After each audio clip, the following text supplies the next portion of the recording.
Welcome to this part 2 of our dresser or work desk design using SketchUp.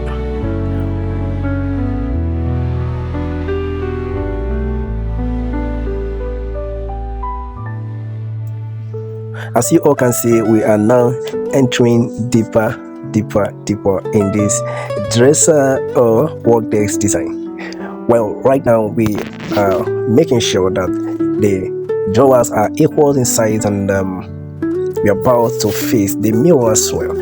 So this is the end part of our previous video. Last time we continue from here so that those that are following us will have adequate or perfect understanding on exactly what we are trying to create using SketchUp. Like I said, if you want to learn SketchUp, you have interest, you have the passion in learning SketchUp, how you can model anything using your SketchUp, feel free to contact me or message me on WhatsApp or send us message using our email at Products, Interiors and Design.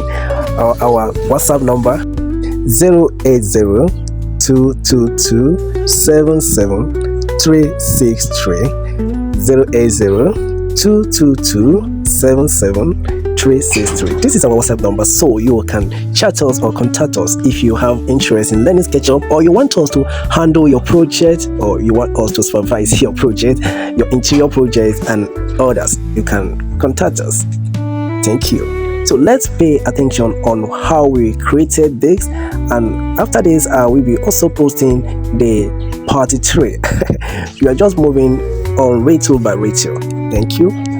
You can as well subscribe to our 2 channels at Paradox Interiors / Sketchup Tutorial for beginners, or also you can also subscribe at Sketchup Tutorials and Interior Design Lessons for beginners. Thank you so much for watching. God bless. Make sure you subscribe to this channel. Thank you.